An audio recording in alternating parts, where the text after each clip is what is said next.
Сәлем достар, менің алғашқы видеома қош келдіңіздер. Бұл видеода мен малинаны қысқа қалай сақтайтыным туралы айтып беретін боламын. Тамашалаңыздар.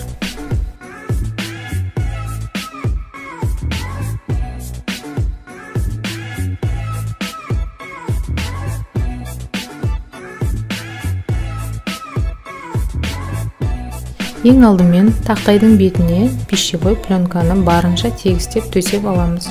Бұл өте маңызды.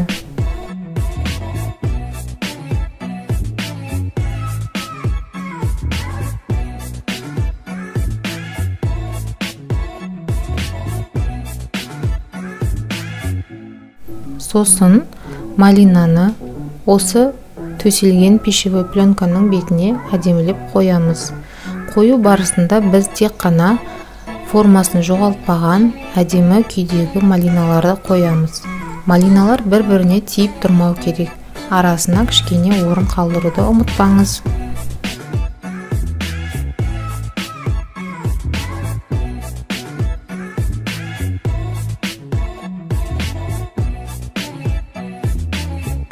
Міне осындай әдемі формадағы малинаны қойғаныңыз абзал. Қойылған тақтайды мұздатқышқа абайлап 2-3 сағатқа қоямыз.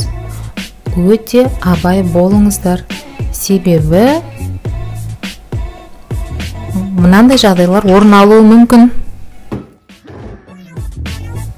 Мұздатылған малинаны кез келген сатып алынған пластмас ыдысқа сақтауға болады, немесе үй жағдайында қолданылған ыдыстарға сақтауға болады.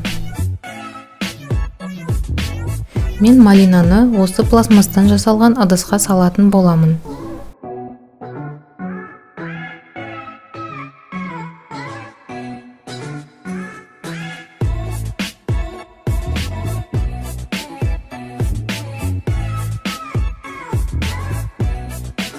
Малинаны ыдысқа салған кезде барынша бетін тегістеп салу керек.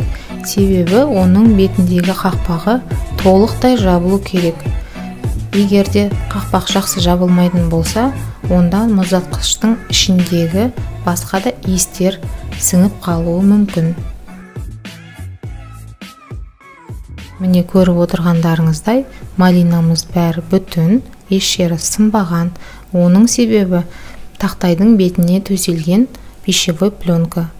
Пищевой пленканың арқасында сіздің малинаңыз тақтайға жабыспайды.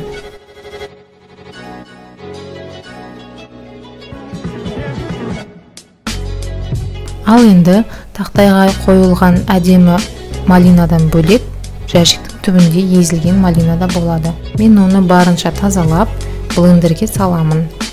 1-1 мөлшерде шекер салып, яғни қант. Оны блендермен араластыратын боламын. Егерде блендеріңіз болмаса, сіз оны үлкен ыдысқа салып, қасықпен немесе шанышқымен араластырсаңыз да болады.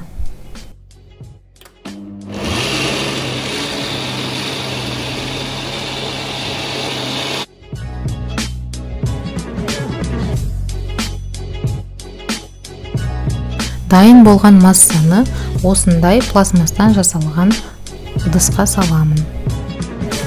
Бұл тосаптың витамині сақтаулы болады, себебі бұл қайнамаған.